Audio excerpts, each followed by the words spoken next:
Aside from first-party Nintendo characters, Mega Man is easily one of the most recognizable icons of the NES era. These early Capcom platformers are still beloved to this day, and the Blue Bomber deserves so much more than what I'm about to show you. It's called AFRO Man 3, I guess? Listen, there's very little about this game that makes sense, so let's just go with it and try to enjoy ourselves. Okay, that's one ugly title screen. It's like they didn't even try. Mega has been replaced by Afro, but they didn't even bother to color in the man part. And they totally deleted the 3 and just kinda left a big white box where it used to be. What's with this font? Did a kindergartner draw this? Why did the letter T's have little blue ribbons? I'm only 5 seconds into this and I'm already regretting it. Well, this is certainly different than the original Mega Man 3 stage select screen, I'll give it that. What on earth is wrong with Mega Man here? He's got a lopsided afro, if you can even call it that, and are those sunglasses? Let's pretend they are.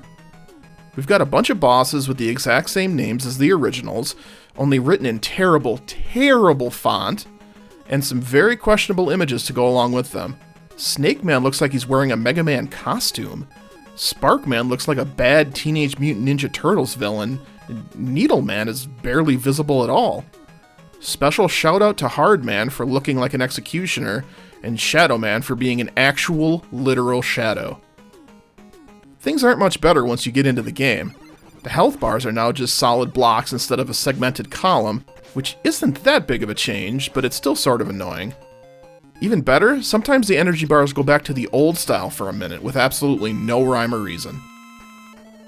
The art in many levels hasn't even been touched, but then there are others that are just a complete nightmare. Check out Gemini Man's stage. The beginning is an absolute assault on your eyes, and while I'm normally pretty good at remembering how all the enemies arrive on the screen, I just kept getting hit here because the background was giving me a seizure. Diving underground isn't much better. A bunch of sprites down here have been replaced by the word Will, which makes absolutely no sense. Did they mean Wily? As in Dr. Wily, Mega Man's biggest villain? I have no idea, and I really don't care because this is just so painful to look at. And can we talk about Mega Man's Mega Buster for a second?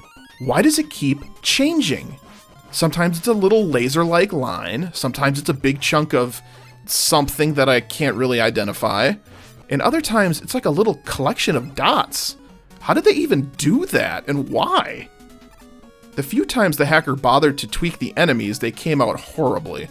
Some are just color swaps to make them look like they're covered in blood or something, and other times the sprites just disappear completely. It's a real treat. Boss characters share the same issue. Here we have Needle Man, who's been butchered to the point where his needle attack doesn't even show up on the screen. Do you have any idea how frustrating it is to fight an enemy with invisible projectiles?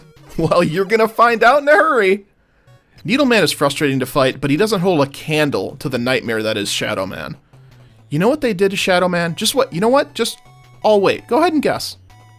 Yes, they turned him into a shadow. Literally. He's now an all-black character placed against an all-black background. You can't fight him. You can only hope to get a lucky shot in every now and then, or just spam Top Man's attack wildly and pray you land a hit. Speaking of Top Man, I apologize for what you're looking at right now, but if I have to suffer through this, you're coming along with me. This is Top Man's new stage.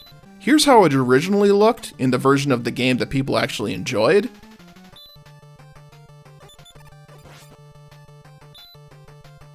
And here's what it looks like now.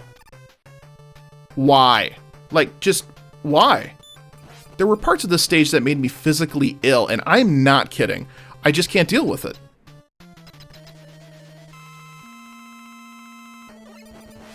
When you play a ROM hack, you have to prepare yourself to see some pretty messed up stuff, but even I wasn't prepared for what I saw when I clicked on Hard Man. What is that? Seriously, what is it? That's not a robot or a person, it's an abomination. I may vomit. Because I love to torture myself, I actually went through and beat all the robot bosses to see if the late game was any better. Remember, in Mega Man 3, you have to beat all the Mega Man 2 bosses after you beat the new ones, and yeah, okay, those are just as bad. In fact, they might be worse.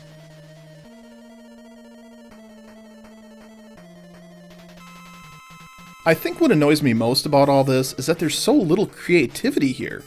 Okay, you took Magnet Man and you put an anarchy symbol on his head. Congratulations? He still does the same attacks, only this time he looks like he has a big deformed forehead. How is that better? Proto Man looks actually ill. His color has been drained, presumably after waking up in this hellscape. And what does any of this have to do with Mega Man having an afro all of a sudden? I know better than most that good ROM hacks are hard to come by. But this one is so far on the other end of the spectrum, it might as well not even exist. Also, Hardman haunts my dreams.